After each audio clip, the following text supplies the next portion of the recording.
good day and welcome to today's edition on Big Agenda. I am Messi Emelite, and on today's segment, I will be having with me a very distinguished personality in the person of Honorable Hon Tahir Moguno. Honorable, welcome to the program, and for the sake of our viewers, kindly introduce yourself. Okay, thank you very much. My name is Hon Tahir Moguno.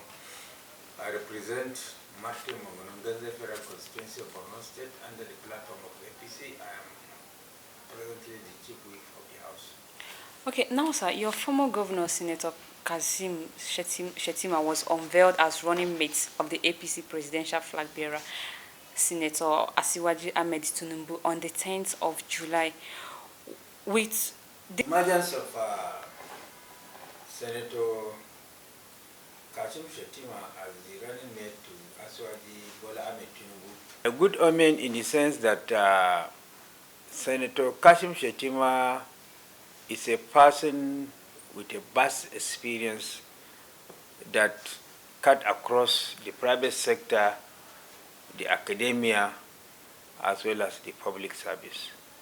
These experiences that he has garnered in the private sector as a banker, and the experience he has garnered in the academia as a lecturer, as well as the experience that he has garnered in the public sector, both as a governor for ADS and as a senator, will go a long way in complementing the ticket and will greatly impact on the delivery of good governance and dividends of democracy to the doorsteps of the people.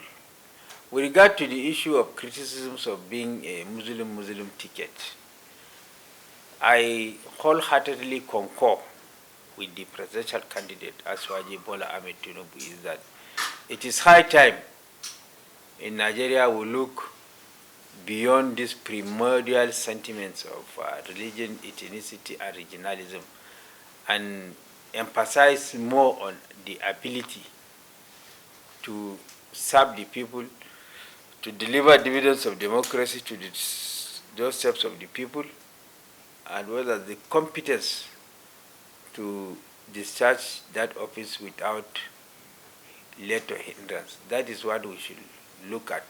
It is high time we de-emphasize the issue of regionalism, religion, and whatever. After all, Nigerian Constitution, which is the grand norm of the land, emphasizes secularity. Nigeria is a secular state.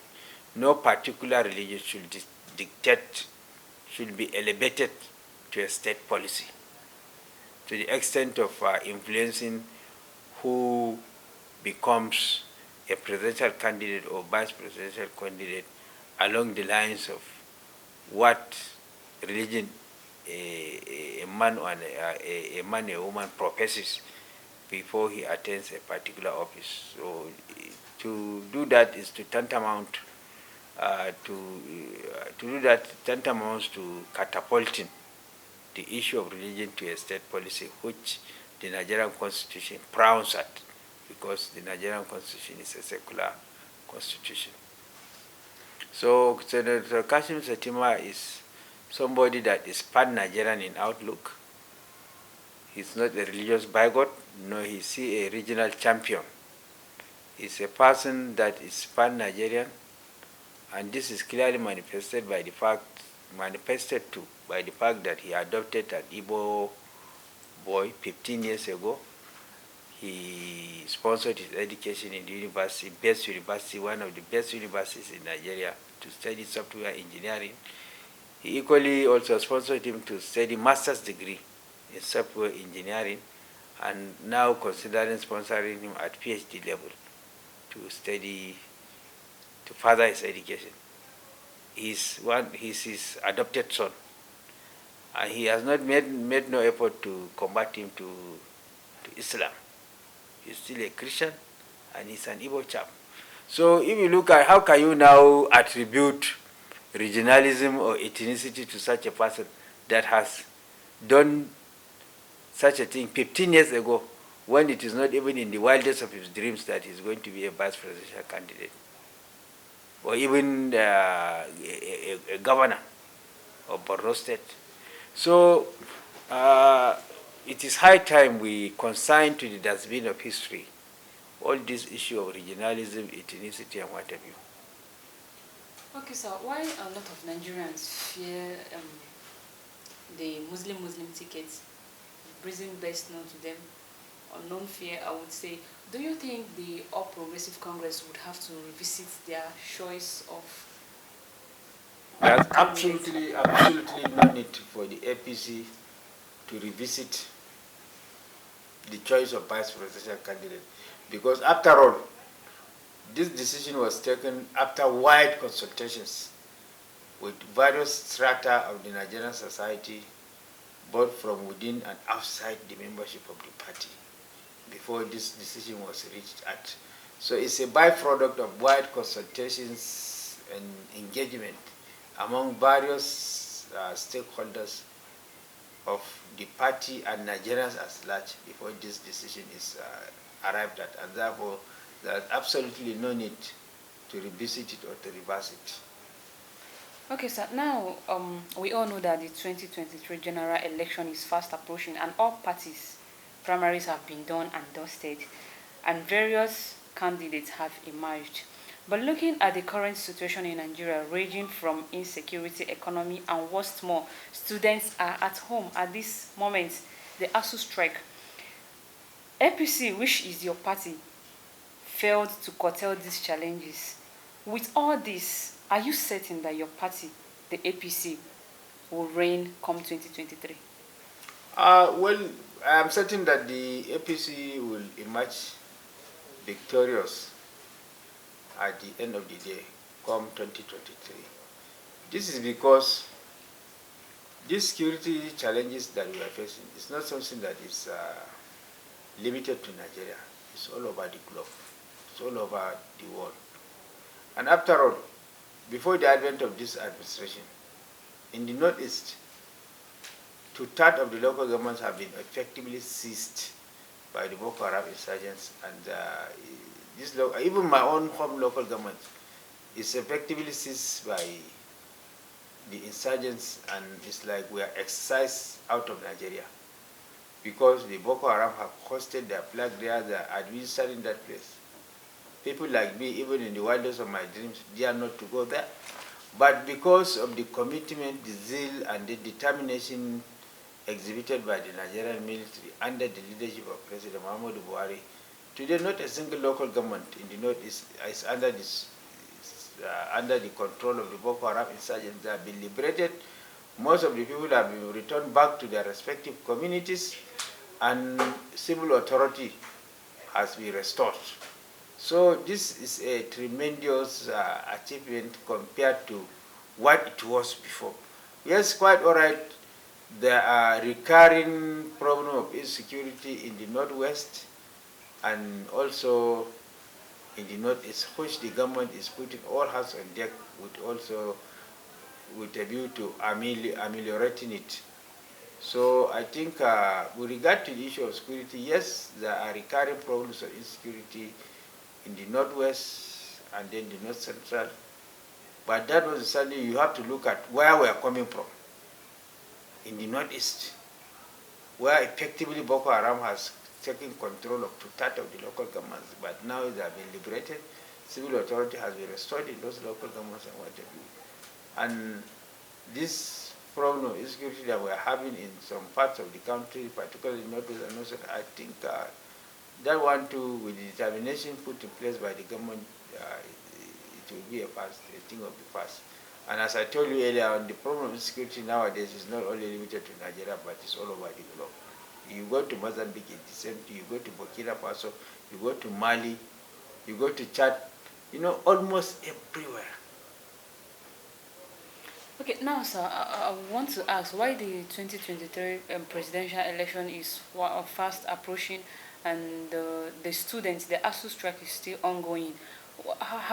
Do you think your party has done enough to resolve that issue? If not, don't you think it stands the chance of affecting APC ruling again? Well, government has been working around the clock through the Ministry of Labor and then the Ministry of Education with a view to resolving the ongoing ASU strike.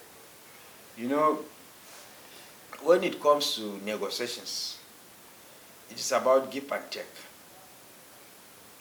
You cannot hold on to a particular rigid position and expect to reach a compromise. Government has to shift a little bit, and then labor has to shift a little bit, so that they can have a common ground with a view to resolving this problem. Government, I am sure, is determined to resolve this problem, because it is our children that are affected. They are sitting at home for all these days.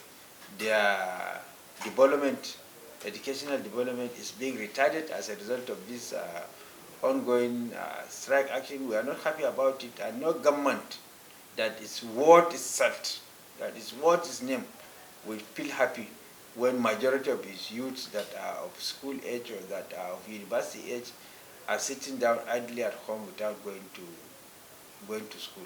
And I know this government is determined to resolve it, but the only advice I will do is that if there are some interactable problems in the negotiation, it is better, I'm not part of the negotiation, it is better for government to also shift a bit, and then for labor also to shift a bit, so that they can have a common ground to resolve this issue, this lingering strike issue, in the interest of our children that are going to university.